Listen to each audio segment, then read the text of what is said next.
Ouverture ce matin au palais présidentiel de Kosiam de la session ordinaire du Conseil supérieur de la magistrature. Le président du Faso, Blaise Compaoré, a présidé la session. Et puis l'économie du Burkina Faso se porte bien grâce à la maîtrise et à la bonne gestion des finances publiques. Notre pays a reçu les encouragements de la Banque mondiale. Premier CACEM de l'année 2014 du ministère de la Communication. Les travaux ont débuté ce matin. Un CACEM qui va faire le point des activités menées. Et puis une forte explosion ce soir à Ouagadougou, dans le quartier de Ouidi. On ne connaît pas encore les causes de cette déflagration. Notre reporter Sylvestre Da est en salle de montage. D'ici là, il nous présentera son reportage. Mesdames, Mesdemoiselles et Messieurs, bonsoir. Merci de suivre le 20h de la télévision nationale du Burkina Faso.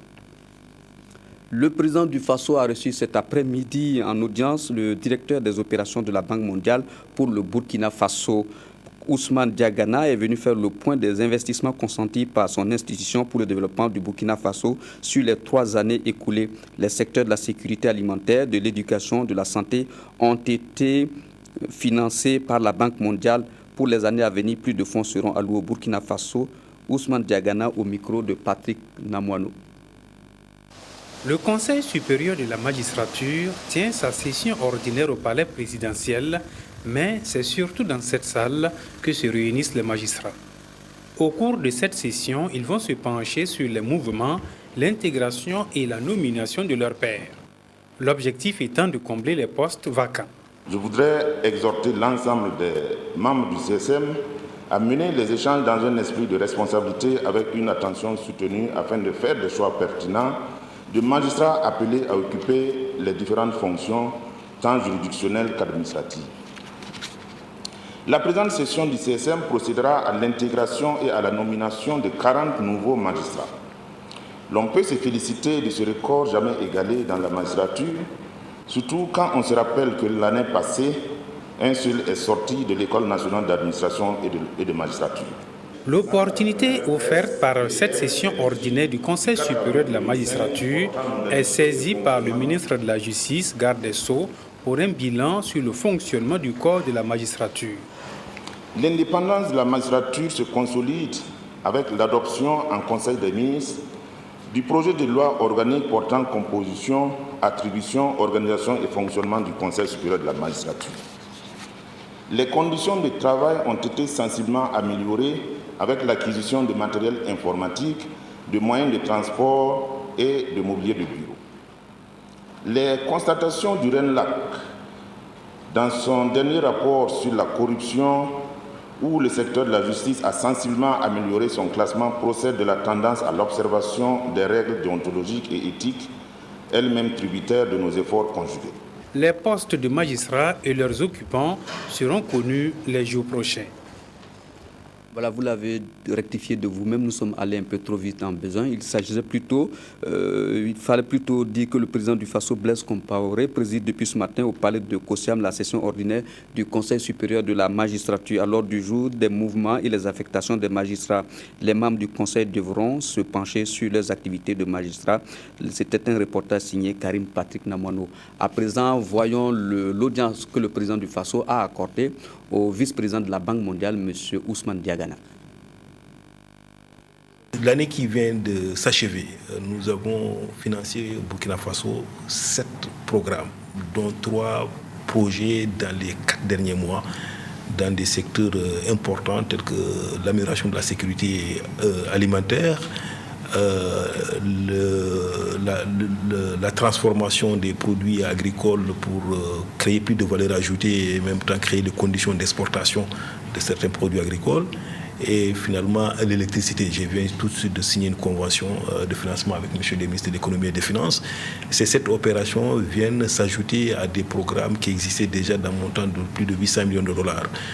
En plus, sur les 3 années à venir, nous comptons mobiliser pour le Burkina Faso au moins 900 millions de dollars. Et cette volonté d'accompagner le Burkina Faso résulte d'abord du fait que les programmes précédents ont produit des résultats qui sont convaincants, mais également parce que tous nous sommes conscients que le Burkina a besoin d'un accompagnement technique, d'un accompagnement massif sur le plan aussi financier pour faire davantage de progrès. Et puis les experts de la Banque mondiale évaluent la gestion économique de notre pays. Évaluation satisfaisante grâce à la maîtrise et à la bonne gestion de notre économie. Le Burkina Faso se classe au-dessus de la moyenne des pays de l'Afrique subsaharienne. Reportage signé Lazare Pouya. C'est un exercice annuel qui réunit les secrétaires généraux des ministères et des institutions nationales, la société civile et les experts de la Banque mondiale et qui consiste à une évaluation des pays. Cette évaluation se fait dans les différents domaines des politiques économiques et sociales. Basée sur 16 critères, cette évaluation annuelle combinée avec la qualité de la gestion du portefeuille et le revenu par habitant permet de déterminer l'enveloppe des ressources IDA, prêts sans intérêt et dons aux 39 pays éligibles à cette catégorie. La note que le Burkina Faso a eue pour l'évaluation de cette année, c'est 3,8 sur 6. Et cette note c'est le moyen d'une évaluation de 16 critères qui sont regroupés en 4 domaines. Le Burkina Faso a eu une bonne note et le Burkina Faso est classé parmi les 3 pays qui ont les notes élevées, parmi les 39 pays qui sont catégorisés par l'IDA, de bénéficier des ressources IDA. Donc nous félicitons le Burkina Faso d'avoir eu cette note, mais en même temps, nous encourageons le Burkina Faso d'être le premier pays. Et pour y arriver, les participants à cette rencontre d'une journée devront préparer un plan d'action, l'objectif étant d'aider le Burkina Faso à occuper la première place en Afrique subsaharienne. Après la restitution de la notation, il s'agira pour les participants de regarder par rapport à ce que nous devons faire pour améliorer notre note, quel sera le programme, quel sera le plan d'avenir pour qu'on puisse améliorer encore la notation du Burkina Faso. L'amélioration de la notation du Burkina Faso passe nécessairement par des réformes ambitieuses, appropriées et suivies, afin que les dividendes soient à la hauteur des attentes. Comment faire pour juguler la faim et la malnutrition au Burkina Faso? La question est au centre de la 7e session ordinaire de l'Assemblée générale du Conseil national de la sécurité alimentaire.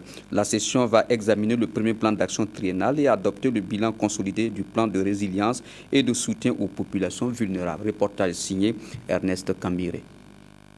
Rendez-vous semestriel de décision, l'Assemblée générale du Conseil national de sécurité alimentaire et nutritionnelle est une concertation inclusive et soutenue de tous les acteurs pour juguler la faim et la malnutrition au Burkina. Pour cette 7e session ordinaire statutaire, ils sont 150 compétences réunies autour du Premier ministre chef du gouvernement pour débattre de la mise en œuvre opérationnelle de la politique nationale de sécurité alimentaire et nutritionnelle. Il s'agit au cours de ce cadre privilégié d'échange et de prise de décision de faire un état des lieux des actions menées par le secrétariat exécutif et ses partenaires depuis la dernière Assemblée générale.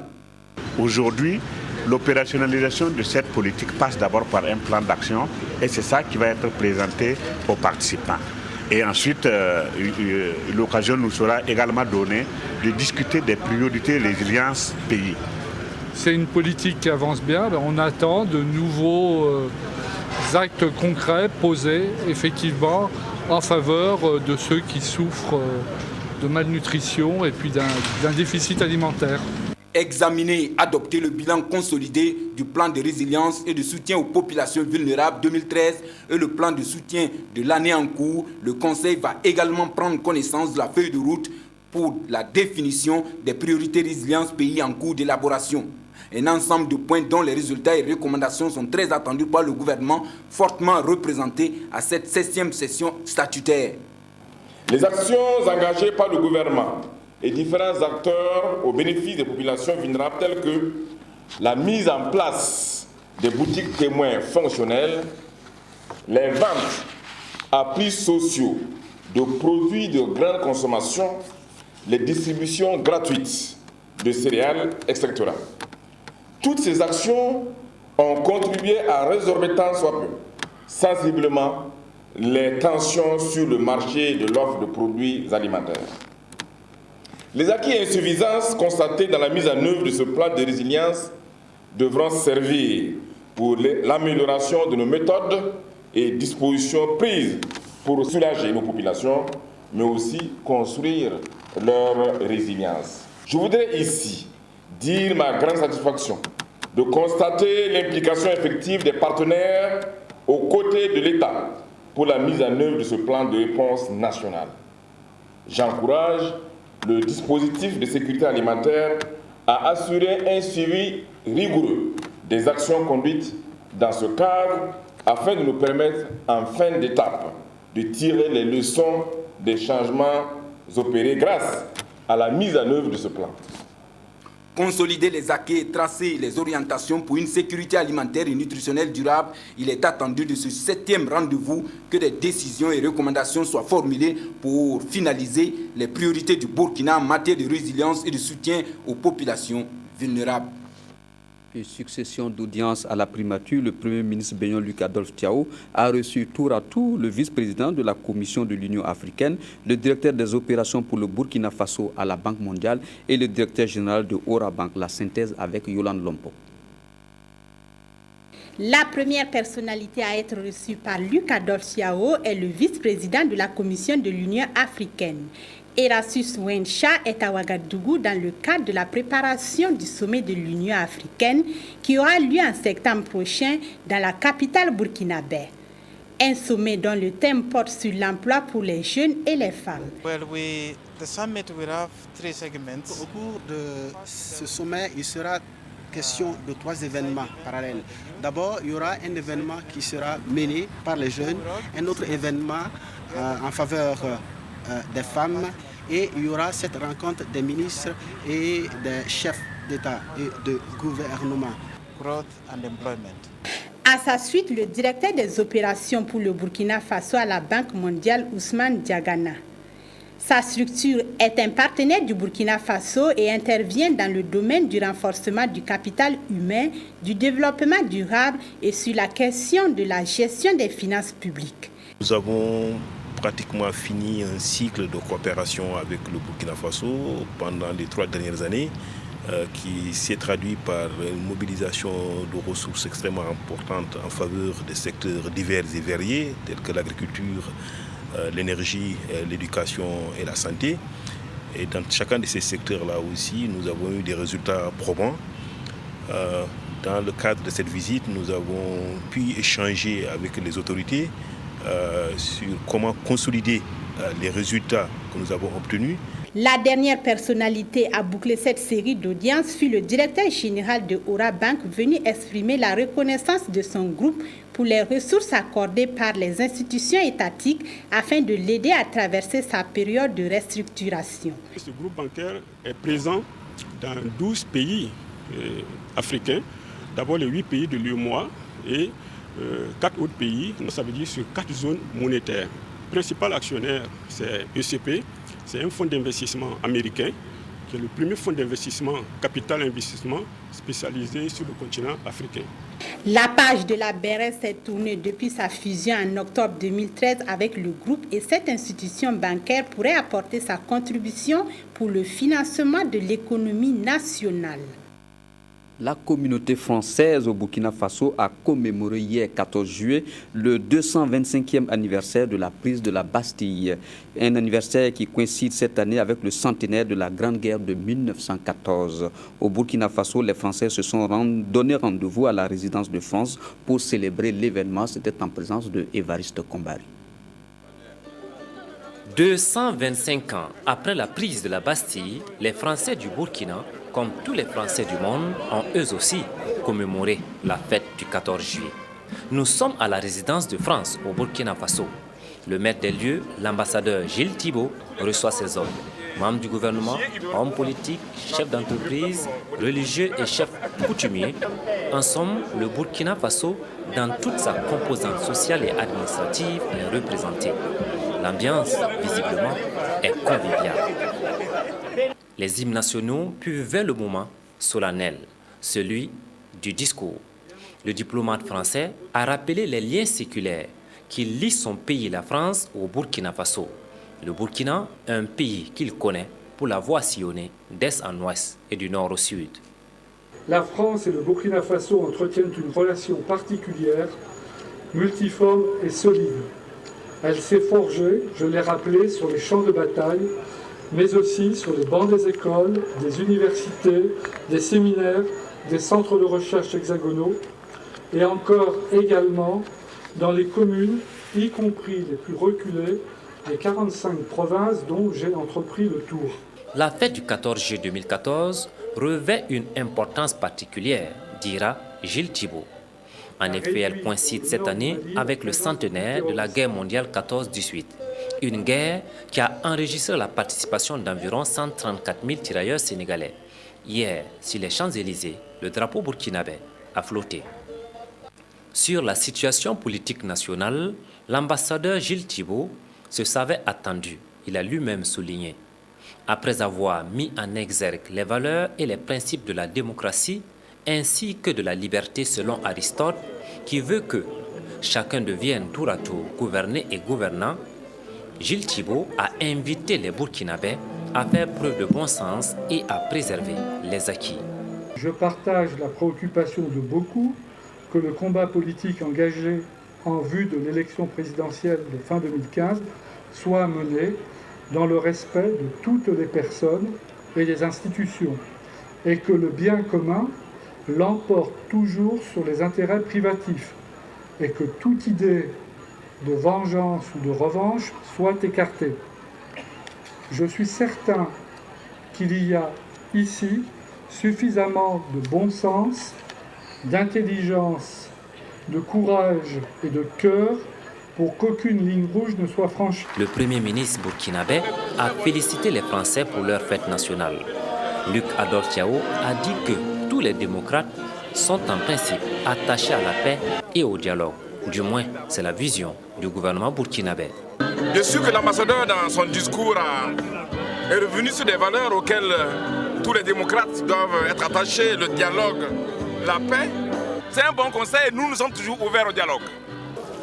Loin de la mère patrie, les Français du Burkina Faso et leurs amis burkinabés ont marqué d'une pierre blanche et à leur façon cette fête du 14 juillet 2014.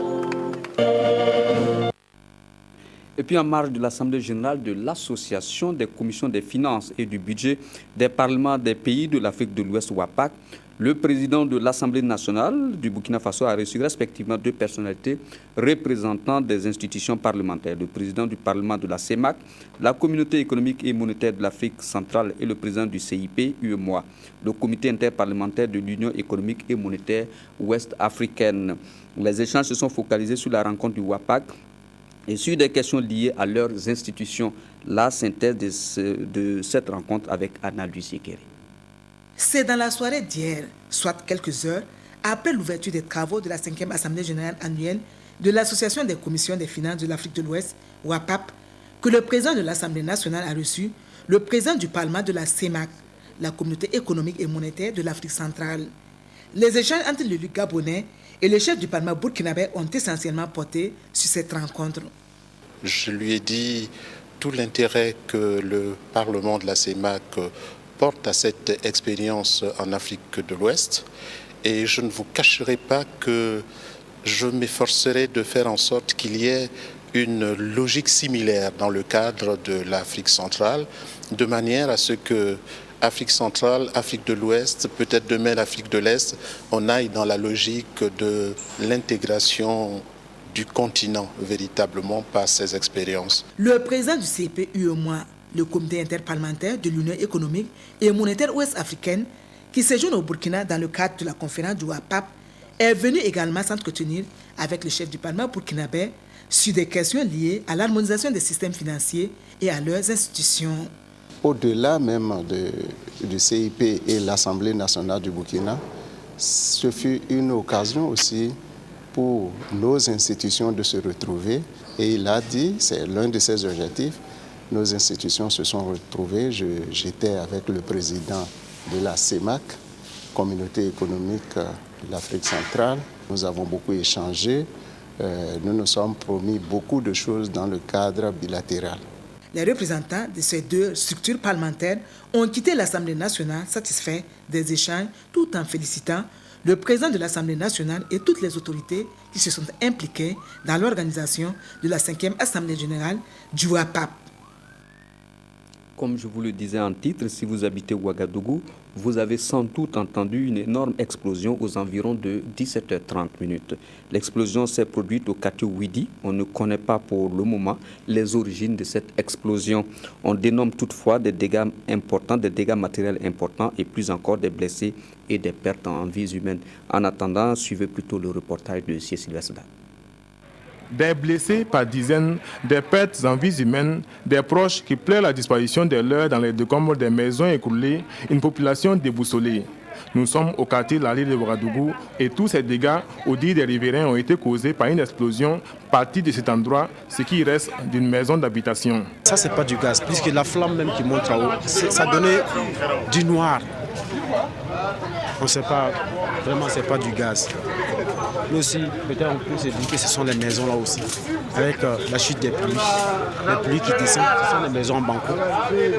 Les sapeurs-pompiers que nous avons trouvés sur place s'affairaient à évacuer les victimes dans les centres de santé. La gendarmerie et la compagnie républicaine de sécurité étaient aussi présents pour sécuriser les lieux, d'autant plus que personne ne semble savoir ce qui a provoqué une telle explosion qui a été entendue et ressentie à travers la capitale. Les dégâts colossaux sont constatables à une centaine de mètres aux alentours. Des dégâts dans les rues et aussi dans les maisons d'habitation. Il y a une réaction par rapport à tout ce qui s'est passé. Il y a juste une réaction. Les autorités communales ont aussi accouru pour faire un constat et soutenir les populations. Au moment où nous quittions les lieux, les recherches se poursuivaient dans les décombres. Nous reviendrons sur ce sinistre dans nos prochaines éditions. Ceci dit, la gestion des finances publiques et des statistiques passées au peigne fin. Cette opération qui permet de passer en revue les différentes caractères de tous les secteurs est conduite par le gouvernement burkinabé et l'Union européenne. Le reportage de Moumouni Soubeiga. Au menu de cette réunion semestrielle du programme d'appui au renforcement de la gestion des finances publiques et des statistiques, l'évaluation des résultats engrangés en termes de production statistique. Il est question de disposer des données dans tous les domaines et l'accent est mis sur la démarche qualité. Dans la production statistique, il faut nécessairement faire en sorte que les indicateurs que nous produisons soient comparables aux standards internationaux. Plusieurs indicateurs font l'objet de cette démarche qualité et on le fait pas à pas. Au regard de l'importance des données statistiques dans les interventions des partenaires techniques et financiers, l'Union européenne, pour sa part, s'engage à accompagner le programme. Pour l'Union européenne, c'est en effet très important que le Burkina dispose de statistiques fiables pour pouvoir suivre la politique nationale, également faire son évaluation et aussi poursuivre les objectifs du millénaire du développement. Et également parce que nous, Union européenne, nous faisons des appuis budgétaires conséquents à l'État. L'une des difficultés majeures du programme, c'est l'insuffisance des ressources financières. Et cette réunion offre l'occasion à ces différents acteurs de passer en revue ces questions et d'envisager des perspectives pour plus d'efficacité sur le terrain. Et puis le ministère de la Communication tient depuis ce matin le premier CACEM de l'année 2014. Ce CACEM sera l'occasion de faire un bilan des activités et d'identifier les entraves au bon fonctionnement du ministère. C'est le ministre de la Communication, porte-parole du gouvernement, qui a présidé la cérémonie d'ouverture. Reportage signé Evelyne Dabiré. L'ouverture du conseil d'administration du secteur du ministère de la Communication CACEM a été marquée par le seul discours du ministre Alain-Édouard Traoré, discours dans lequel le ministre a rappelé l'importance de cette rencontre. Une rencontre qui permet d'ajuster les méthodes pour le bon fonctionnement des structures de la communication. Et au cours de ce CACEM, le rapport du premier semestre de l'année 2014 qui fait le point des acquis et de certaines insuffisances sera analysé. Il faut dire déjà que nous percevons un certain nombre de faiblesses. Il y a des lenteurs liées à un certain nombre de procédures, mais aussi il y a des difficultés liées et vraisemblablement au manque de ressources financières et matérielles. Et de ce CACEM, certaines finalités sont attendues. Les attentes particulières, c'est que nous puissions faire l'état d'exécution chiffré du programme d'activité 2014 et au-delà de cet état, que nous puissions envisager un plan stratégique de mise à niveau et pour faire en sorte que l'ensemble du programme prévu pour 2014 puisse être exécuté avant la fin de l'année. Durant cette journée du 15 juillet, tous les directeurs généraux, centraux et techniques du ministère de la Communication discuteront en plénière afin de proposer des solutions pour pallier les insuffisances recensées et mieux envisager le dernier semestre de l'année en cours. Et puis à présent, intéressons-nous à l'affaire Africom-Arcep. Le 12 juillet dernier, la société Africom accusait l'Arcep de vouloir lui retirer de façon irrégulière la fréquence de sa télévision. Réponse du berger à la bergère, l'Arcep a donné une conférence de presse hier lundi 14 juillet pour donner des éclairages sur cette affaire. Reportage signé M. Sylvestre. Le vendredi 11 juillet 2014, des émissaires de l'ARCEP, l'autorité de régulation des communications électroniques et des postes, mettaient sous scellé les installations de Soleil Télévision, une chaîne que le groupe Africom s'apprêtait à lancer. La pomme de discorde, ce sont les fréquences utilisées. L'ARCEP reconnaît avoir désigné en 2009 les fréquences 823,250 MHz et 829,750 MHz au groupe Africom, tout en lui indiquant que la licence d'exploitation lui sera délivrée après paiement des redevances d'usage des fréquences radioélectriques. Pour l'ARCEP, Africom n'était pas attributaire des fréquences sur lesquelles il émettait, puisqu'il n'avait pas sollicité la licence qui lui aurait permis d'utiliser les fréquences. Par lettre en date du 24 juin 2014, l'ONATEL portait à la connaissance de l'ARCEP qu'il y avait des interférences sur son réseau CDMA. Des recherches ont donc été entreprises par l'ARCEP pour déterminer la source de nuisance du réseau CDMA. Il en est ressorti que Africom a mis en marche des équipements qui utilisent les fréquences 823-250 et 829-750. En date du 1er juillet 2014, l'ARCEP a donc notifié à Africom que ces installations étaient à l'origine d'une interférence avec le réseau de l'ONATEL et qu'il devait interrompre sans délai ses émissions sur ces fréquences. Le président de l'ARCEP dit avoir rencontré les directeurs d'Africom avec qui ils sont parvenus à un accord. C'est ainsi que de nouvelles fréquences lui ont été proposées. Par lettre en date du 4 juillet 2014, Africom a écrit pour nous dire qu'elle est prête à changer de fréquence. Quelques jours après, nous avons constaté que le brouillage du réseau Lonatel était toujours en cours. Nous étions obligés de recourir au service du procureur de Faso pour arrêter l'émetteur qui brouillait le réseau CDMA. L'ARCEP précise en outre qu'au Burkina Faso, les fréquences de télévision sont attribuées pour 5 ans renouvelables. Il dit avoir payé 26 millions. Non. Nous avons reçu une de 23 500 000 et non 26 millions. Cela correspond en fait à la durée aux redevances annuelles de 2010 à fin 2014. Donc ça fait 5 ans. Et Mathieu Mbako de demander au groupe Africom de se conformer à la réglementation en vigueur en matière de communication électronique. Il faut qu'il manifeste le désir de modifier son émetteur comme nous l'avons signifié. Il travaillera sous notre contrôle jusqu'à ce que ces installations soient conformes à ce que nous avons dit. L'ARCEP fait aussi remarquer qu'au Burkina Faso, avec le processus de la TNT, toute entité désireuse de créer un multiplex à l'image de la SBT, la Société burkinabé de télédiffusion devra s'en référer au gouvernement. Et puis une session de formation des formateurs pour les enseignants et chercheurs du supérieur sur la recherche action. C'est une initiative de l'UNESCO pour réduire les inégalités hommes-femmes dans le domaine de l'enseignement supérieur. Reportage de Abdul Rasmane Zongo. La problématique du repositionnement et de la valorisation du genre dans l'enseignement supérieur, mais aussi dans le domaine de la recherche-action, cristallise l'attention autour de cette table ronde. Cette session de formation des formateurs est une initiative de la chaire UNESCO de l'Université de Ouagadougou en collaboration avec des partenaires. Cette formation, qui va traiter essentiellement du module de recherche intégrant la problématique du genre, vise à outiller les premiers responsables de la chaire en outils pédagogiques pour pouvoir dispenser les enseignements dans le master genre qui va voir le jour très bientôt. Ce master-là va permettre à tous ces gens qui ont des compétences d'avoir un diplôme universitaire afin de pouvoir avoir des dossiers compétitifs sur le plan international. Et ça va apporter également des connaissances aux différents acteurs du ministère de la promotion du genre. À l'issue de ces 2 jours de réflexion, les participantes, notamment enseignantes et chercheurs du supérieur, sortiront mieux édifiés et outillés sur les techniques de recherche-action. Toute chose qui apporte une plus-value de la gente féminine dans l'enseignement supérieur.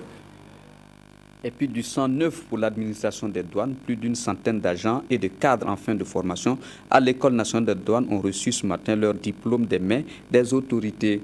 Intégration, solidarité et développement est le nom de baptême de cette promotion 2014. Le reportage est signé Maxime Zongo.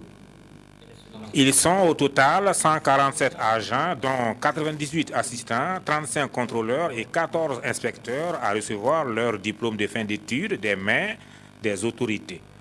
2 années de formation pour les assistants et les contrôleurs et 3 années pour les inspecteurs. On espère apporter du sang neuf sur le terrain afin d'aider les prédécesseurs à accomplir leur mission.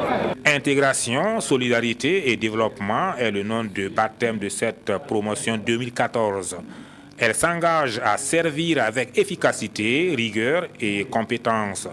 Et le parrain venu tout droit du Togo, une preuve de l'intégration en marche, d'inviter ses filleuls à s'investir avec honneur, dévouement et vigilance. Nous attendons surtout, je leur ai fait passer ce message, que nous essayons de confirmer notre rôle important en matière de facilitation des échanges, de faire également de nos administrations, de donner à nos administrations une image beaucoup plus positive. Pour l'administration, ce 109 était très attendu en ce qu'il va permettre de renforcer ses capacités opérationnelles et contribuer ainsi à relever les défis. C'est une des régies qui nous apporte beaucoup de ressources et par conséquent, nous avons besoin chaque fois d'avoir des capacités, d'avoir des ressources humaines pour encore relever les grands défis. Et je me réjouis que nous puissions aujourd'hui, en tout cas, accueillir ces agents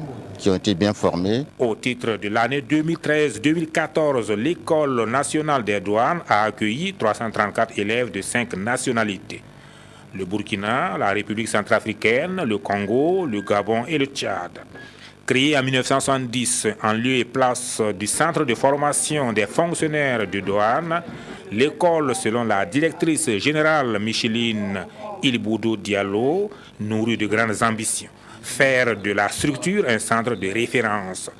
En perspective, la construction dans la banlieue de Ouagadougou d'un nouveau siège. Les éliminatoires du 2e tour qualificatif de la CAN des cadets débutent ce week-end.